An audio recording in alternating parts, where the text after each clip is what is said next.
हर साल 1 जनवरी को हम सब नया साल मनाते हैं, पार्टियां होती हैं, खूब जश्न होता है। पर कभी ये सोचा है कि ये तारीख हमेशा से 1 जनवरी ही क्यों है? भाई, दुनिया तो इस तारीख को शुरू नहीं हुई थी। तो चलिए आज इस दिलचस्प सवाल की तह तक चलते हैं। तो हाँ, सवाल यही है कि इतने सारे दिनों में से साल की शुरुआत के लिए आखिर 1 जनवरी को ही क्यों चुना गया? और इसका जवाब पता है कहाँ मिलता है? प्राचीन रोम की गलियों में। तो चलिए थोड़ा टाइम में पीछे चलते हैं।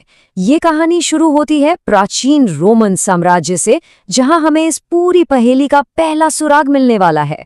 सुनकर शायद थोड़ी हैरानी होगी, लेकिन शुरू में रोम के लोग नया साल मार्च में मनाया करते थे।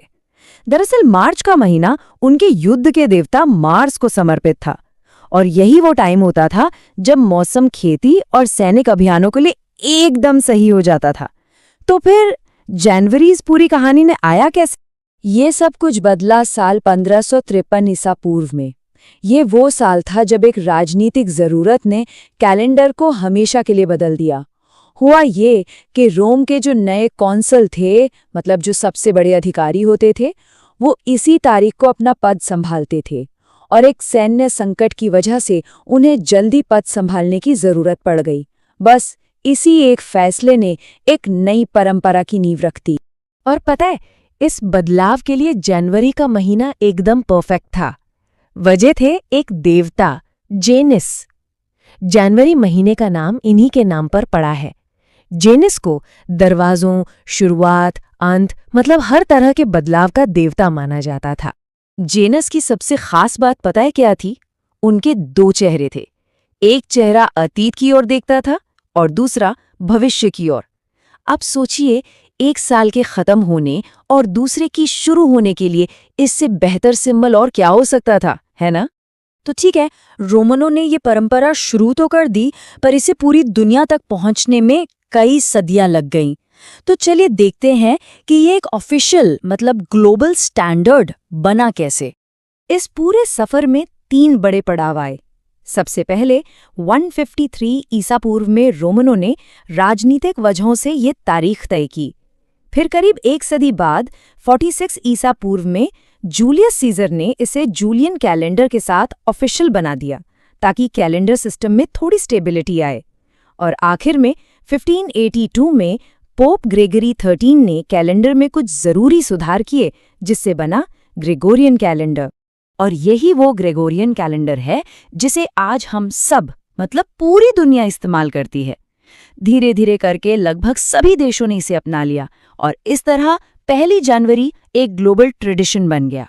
लेकिन अब 1 जनवरी सिर्फ इतिहास का एक पन्ना नहीं रह गया है, ये हमारी संस्कृति और हमारी भावनाओं का एक बहुत ही अहम हिस्सा बन चुका है, एक नई उम्मीद का सिंबल। आज के समय में ये तारीख एक नई शुरुआत का प्रतीक है, नए लक्ष्य तय करने का, नए रेजोल्यूशन लेने का। ये हमें एक तरह से एक साइकोलॉजिकल रीसेट बटन देता है, एक फ्रेश स्टार्ट करने का मौका। और शायद इसीलिए हम सब एक दूसरे को बधाई देते हैं और मन ही मन एक ही उम्मीद रखते हैं कि ये साल बेहतर होगा। ये सिर्फ कैलेंडर बदलने का दिन नहीं, बल्कि उम्मीद का जश्न है। तो हमने इतिहास और आज के समय में इसके मतलब को तो समझ लिया, लेकिन इस कहानी को पूरी तरह से समझने के लिए एक और जरूरी बात जाननी बाकी है। और वो ट्विस्ट ये है कि भले ही 1 जनवरी को दुनिया भर में नया साल मनाया जाता है, पर ये कैलेंडर पर अकेला नया साल नहीं है। दुनिया भर में कई संस्कृतियां हैं जो अपना नया साल अलग अलग समय पर अपनी परंपराओं के हिसाब से मनाती हैं, जैसे लूनर कैलेंडर पर आधारित चीनी नववर्ष या फिर इस्लामी नववर्ष। और भारत में भी तो बसंत के आने पर अलग अलग राज्यों में नया साल मनाया जाता है। तो यहाँ सबसे जरूरी बात ये समझने वाली है कि नया साल एक बहुत ही पावरफुल सांस्कृतिक परंपरा है। ये कोई नेचुरल नियम नहीं है, इसे इंसानों ने बनाया है, और हम ही हैं जो इसे अपने मतलब देते हैं। तो देखा, 1 जनवरी को नए साल का जश्न मनाने के पीछे रोम के एक 2 मुंह वाले देवता से लेकर एक पोप तक की कहानी जुड़ी हुई है। और ये हमें याद दिलाता है कि हमारी रोजमर्रा की आदतें और परंपराएं कितनी गहरी और दिलचस्प जड़ों से जुड़ी हो सकती हैं। वाकई में सोचने वाली बात है ना?